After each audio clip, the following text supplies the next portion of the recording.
Okay, so we're going to continue with our coverage of arrays, and I'm going to use the program that I already wrote. One of the things I love about Kay Horstman's Big Java series is the way he covers the arrays. So he has a section called Common Array Algorithms. These are like toolkit things. This is stuff you're going to do all the time if you write code for a living. And he does a great job of presenting these things. So I'm going to go through these now and basically just use the sample that I started with in the last demo. Okay, so in the last demo, I showed you how to create arrays. We can create an array like this where we just specify the size, and if it's a number, Java will default it to 0, but then a bit later I showed you how we could go through and set the values here using a for loop. You're going to see that for loops and arrays go together all the time, okay? There's this thing called the enhanced for loop, which most people call a for each loop, and you can use that as shorthand to go through an entire array. And I think I'm going to do a separate video for that. So we're going to just cover the algorithms today. Okay, so again, we created one here that just had 100 spaces. Then I wrote a loop that went through and set the values of that array from 1 to 100. And then I have this array called Manuel, which is the the even numbers from 2 to 20. Then I created a string array, which has the days of the week. And I showed you how I could use the length of the array to get a random index. And then we printed a bunch of random days with our string array. Okay? Just real quickly, in case I didn't talk about this, this is the syntax for specifying a single element in the array. And here dex is going to take on the value of the loop counter. So it's going to go from 0 to length minus 1, which in this case is 99. And then you can also use a literal there too. So looks like I deleted that, but oh, right here. So here you can see where I'm just using a literal value. So this is always the first element of the array, and then depending on the length of the array, that's going to be the last number is length minus 1, right? So if the length is 100, the last index is 99. Okay, let's start looking at some of these algorithms, and I'll try and kind of make nice comments in here for you. So let's go ahead and first we'll do the sum and the average of an array, okay? And I just wanted to remind you that we never use magic numbers. We want to always use the syntax of name of the array dot length, okay? And there's many good reasons for that, but the main reason is that if we change the array, it's a real pain in the butt to go through the code and catch all those changes if you use the magic numbers.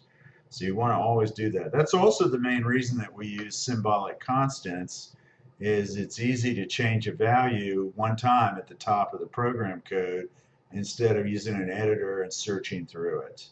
Okay, so we want to go ahead and get the sum and the average. Let's go ahead and take our array that has the values from 1 to 100, and you can kind of guess what the average and the sum is that's going to be. I think there's a theorem for that by a guy named Euler. It's E-U-L-E-R, mispronounced Euler, but it's Euler. So let's go ahead and do the sum here. So well, what the hell, I'm not going to write this again. Let's go ahead and just copy our loop to save time. I'll get rid of this stuff here though. And then count equals 0 while count is less than.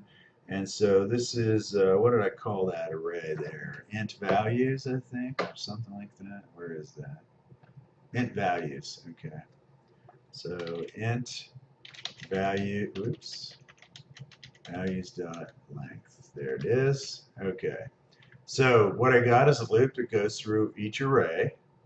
And then I'm going to go ahead and declare a variable. Now, you know I don't like to declare variables locally, but to make this a little more readable, since we're going to do a series of little examples, I'll do that here. So basically, the sum of the array, because it's integers, will be an int. So int sum of values. The reason I'm doing that is I might use sum again later, and we'll set sum to be 0 initially, right?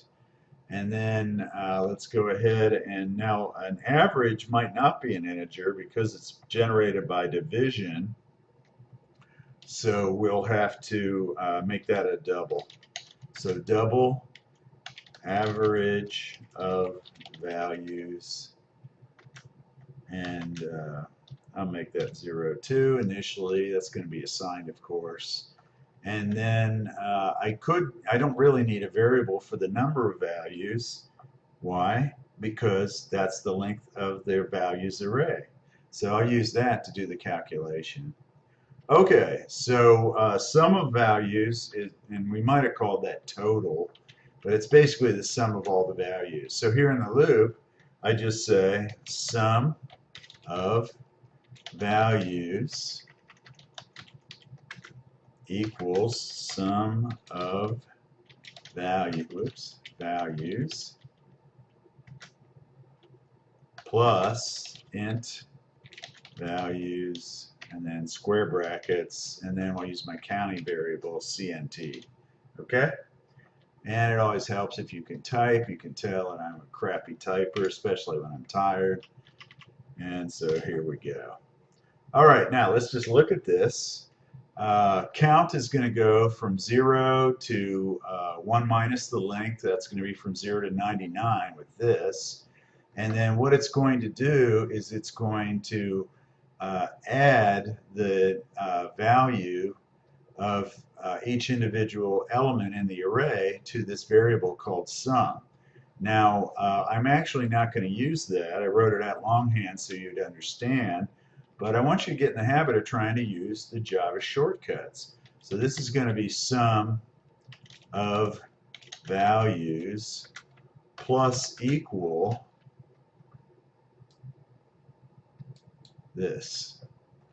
So Control C, Control V, right? So those two expressions mean the same thing, and I don't want to do both, so I'm going to use the shorthand expression, okay? So try to get in the habit of using the shorthand. It just saves you time writing code. Okay, so once we have the sum, then we can go ahead and compute the average and display it, right? Okay, and so how do we compute the average? We take the sum of the values, so average of values, oops, I don't know why I keep doing that particular typo. Average of values equals the total, which is the sum of values, divided by, notice how I always type a space on either side of these operators to make the code readable. Get in the habit of doing that. I probably mentioned that several times, and I'll continue to do so. Okay, so then I have to divide by the number of values. Now, how do I know what the number of values is? That's the length of the array. So that's going to be int values dot length. There we go. And it's ready to go, and then we just print it out. Now, for those of you that are purists and want to do functional programming, I could have just printed out the expression and not created a variable to hold it.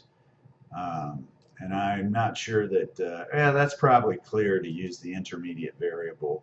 Nowadays, we don't worry about little refinements like that for most coding. If you're doing like precision coding, where you're doing some real-time system and you have to make the code as lean and mean as possible, then maybe it's an issue. But most of us never do that kind of coding. All right, so now we're going to print it out. Out tab, the average is drum roll please, plus average of values. Oops, little typo in there, Tom. Did I get it? Whoops, I see what happened. There we go. Okay, looks good. All right, let's go ahead and run this again. There's no point in doing a whole bunch of code and then not running it. So it's going to show all the stuff I had in the previous example, and then here's the new thing. So the average is 50. Now, you know what? We ought to print out the total too. That thing I was talking about with Euler's thing is there's a way to calculate that without adding it up. So the basic idea is you have a sequence of 100 values. You can divide that by 2 into pairs, and then what happens is the first pair is 1 plus the last value, which is 100. So that's 101, and that's basically going to give you 50 pairs of 101. So you can just multiply that 50 times 101. That's the total. Okay, but let's go ahead and print the total out here too. So let's see, and I'll put that in here before the average. System out print line, total of values is, whoops, plus, and then what is that, sum of values. Yeah, I could have called it total of values too, right? Okay, so let's run it again.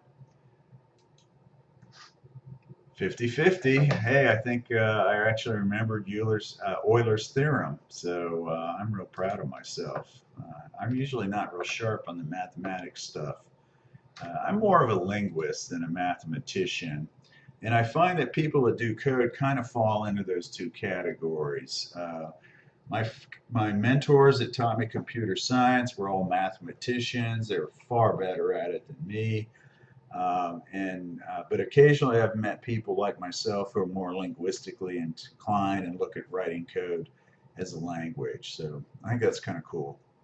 Okay, let's go ahead now and do another algorithm. So let's look at max and min. And I don't think it'll be real interesting to run these on our sequence value there. So why don't we go ahead and create a random array. And so I'm going to create one called int, and we'll call this rand int, and then we'll equals new int. And hey, let's just make this real interesting. Let's make this 500. So we're going to have 500 integers in this array, okay? I'm going to come on down here and max and min. And let's see, put a little note in here. Load rand int array with values from, oh, what do you think? Let's make the random values from 0 to 1000. Okay, and all right. Okay, so again, I'm just going to go ahead and plagiarize myself just for speed. So first thing we're going to do is this is just going to initialize the array. This is not the max and the min. I'll explain that here in a second. I just wanted to make an interesting array. So instead of int values, this is, I believe, rand int. Is that what I called that? Yep, sure enough. And then, so here we're going to just set this. So rand int square bracket count equals, and then I believe I have my random already set up. So rnd dot next int, and then I have to give it a value here, and whoops, I want that to be 1000. Okay, so that's going to give me a number from 0 to, oh yeah, that's right. So let's add 1 to that. So it won't be from 0, it'll be from 1 to 1000. Okay, And that's a really wide range. So what I wanted to do is I wanted to get an array that was really mixed up, and I wanted to get an array that had some gaps in it. So we're going to now write some code that scans for the min and the max, and then we'll also write some code that does a search on the array for a value. Okay? So let's go ahead and let's do the minimum first. Okay? So the min scan. All right. There's a couple of ways of doing this. And so let me start. We're going to do what's called a linear scan. So in order to find the minimum element, we have to look at all the elements. So that means we use this kind of loop that goes through from 0 to the last element. Okay? And then we'll also need to have a variable int min. And there's a couple ways of doing this. You can set min to a value you know is lower than the lowest. I'm sorry. You set min to a value that's higher than what you know will occur as the min. So for instance, if I set min to 5,000, I know it would get replaced by a true minimum. But a better way to do this, I think, is to just assume that the first element is the minimum one. Okay? So int min equals rand int square bracket 0, and oops, I made a typo there, sorry. Okay, so what that really does is that says, okay, so let me put some more comments in here. Get the minimum. Okay, is it okay if I say get the min? That means the minimum. You understand that, right? All right. So really what we're going to do is assume that the first element is the min. And that's what I do here. So I'm saying my min is the first element. Okay. So now when I go down through here, I'm going to go ahead and replace this. And I'll put in an if statement. If rand int current element, which is indexed by CNT, right, is less than min, then, and you don't need a block here, but like I've told you, I always try to put blocks in anyway. Min equals rand int square bracket CNT. Okay, so what does this mean? Basically, it says if what I already think is the minimum is actually greater than what I'm looking at now, that means that's a new minimum, and so I'll forget the old value and remember this new one. So again, initially I think the first value is the minimum, and then if I encounter a value that's less than that, I know I'm wrong, so now I set the minimum to be that value. Now, because I've already looked at the first value, I can actually change this to 1 because I already assume that the first one is the minimum, and I don't need to compare it to itself, right? It doesn't hurt if I do. You can see what will happen. That'll be equal. It won't be true. It's not less, so it won't matter. But I just wanted to point out to you that I can use either 0 or 1 here, okay? All right, let's go ahead then and add the output. Sout tab minimum is, and by the way, we might want to go ahead and display this array so we can tell that the minimum is actually right. So let's go ahead and do that up here. So let's go ahead and just display our new array. So display new random array for inspection. Okay. Now this is going to be, there's 500 elements in that array, right? So that's going to be kind of hairy here. So again, I'm just going to plagiarize myself, grab that loop so I don't have to code it.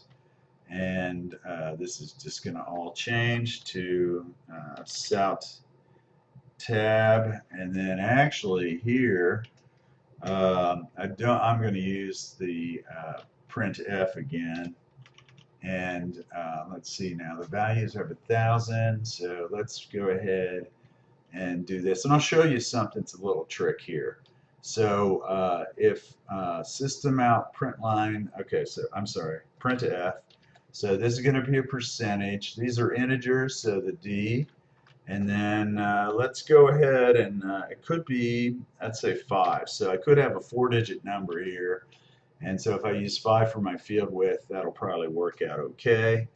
And then here I'm going to have the rand int dot length, right? Okay. Whoops, what am I saying? Sorry, no. I want the one that I'm looking at now because it's the loop, right? So there we go. Okay. So basically what this is going to do is it's going to roll through these 500 elements and print them in a 5-character space. Okay, now I'm going to add a little something here to format this. I think I can get about 20 per line. So look what I'm going to do now. If CNT mod 20 equals 0, that means that if this is an even division of 0, I'll have it print out a new line. So Salt tab, that's the equivalent of printing a new line, right? And I really don't need to have a block here, but I'll put it in like I always do. So that's just for basically every time I get 20 values, print out a new line. So I'll have a bunch of lines. This will be fun to look at. Okay, so that's just a way to display this random array we set up. This is going to actually show us what the minimum is, and we'll have some hope of visually comparing that. You know, I might have been an idiot saying 500, but I wanted to show you how powerful you can do this. I could make it 10,000 and it would run real quickly. So, you know, there it is. Okay.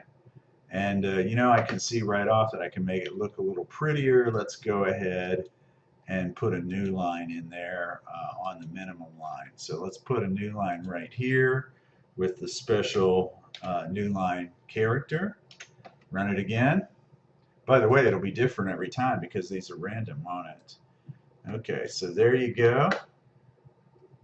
There's my random array. And that's interesting. I'm not sure what that 798 is. Let's see. We'll have to go back in the code. I forgot.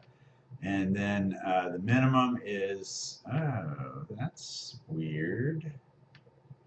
That's the minimum. What happened? It's kind of weird with the output. Oh, hell, I forgot to tell it to print the minimum out, didn't I? Oh, isn't it funny when Tom does that? I sure am an absent-minded wizard. Okay, here we go. Let's try again. The minimum is 2. Let's see, just doing a quick scan. I see 9, 14, 6. And I know it can't, there's the 2 in the first line. So we could have got a 1 here, but we didn't. Okay, so the minimum is 2. Okay, so let me just pop over the algorithm again and make sure you understood it. So this is called a linear scan, by the way. So we start at the beginning and we touch every element in the array in order from beginning to end. And so you can kind of look at the logic of this, and it makes a lot of sense. I assume that the first element is the minimum, and then I go through and compare it to every other element. And if I'm wrong, if it's not the minimum, then I make that the minimum. And so it's pretty clear that by the time I get to the end, I've picked out the minimum. This would be just what you would do as a human being. If I started giving you a sequence of numbers, you wouldn't even have to remember the numbers. As soon as you heard one that was the new minimum, you'd remember that number, okay? So guess what? The maximum is very similar. So it's real easy to do the maximum. So let's go real quickly, and we're just going to copy the whole damn thing.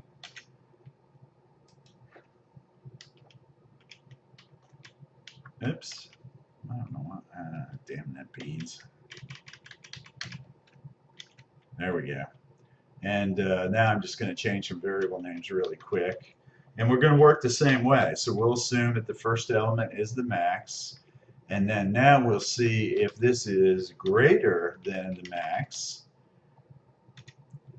then we'll make it the max, right? So it's exactly the same if you're doing the min or the max. And in fact, we could do them in one loop, and that would save time. There's no reason to go through and process a large array more than you need to, right? So we could do this in a single scan. Okay, let's see. Maximum is plus the minimum. By the way, I wanted to check what that number was. It was sitting up there at the front. What is that? Oh, that's for my other thing. Okay. I'm going to stick a couple of another new line in here just so we don't have any more confusion. I bet you didn't have any confusion, right? I'm the one that had the confusion. Okay, let's see if our maximum is going to work too. So we'll go ahead and print this out. And that's good. I didn't copy the code to print the whole thing out. Oh, that ain't right. Okay, so I did something wrong. All right, let's see what we did here. Notice how I included you in my mistake there, right? Oops, that's real silly, isn't it? So we just forgot to change that variable. So we'll save it, run it again, and let's get ourselves a little more space in the output here. So again, there's the I'm still wondering why that one number is sitting. Oh, you know what? Because the way I'm doing that, that's 0, and that generates, it thinks that I just did 20. So that's kind of funny. It threw me off a little bit. I could fix that real quickly. I guess I should show you that. So it looks like the max is 1,000, and that's kind of expected because in the code that we set to generate the random values, it can't exceed 1,000. So we actually hit the max. This time we actually got the minimum too, which is 1. So before our minimum was 2. So it's kind of cool. It works that way. Do you want me to fix that little issue I showed you? Sure. So let's go in here. And this is where we are displaying the random array. And so the problem here is that this also generates a 0 value when count is equal to 0. So I'm just going to change this and say if count is greater than 0 and count mod 20 equals 0. That'll take care of that. And then I'll just run it real quickly. And now I get this, oops. Yeah, so now I get this nice display. And that's kind of weird. Why do I have that extra number in there? Yeah, so it's kind of funny. I moved the number down, but it's still over there.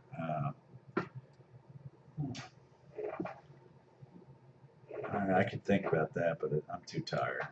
All right, and we got the 1 and the 0 again this time too. Remember, it's generating a new set each time, right? So we could do this a few times here.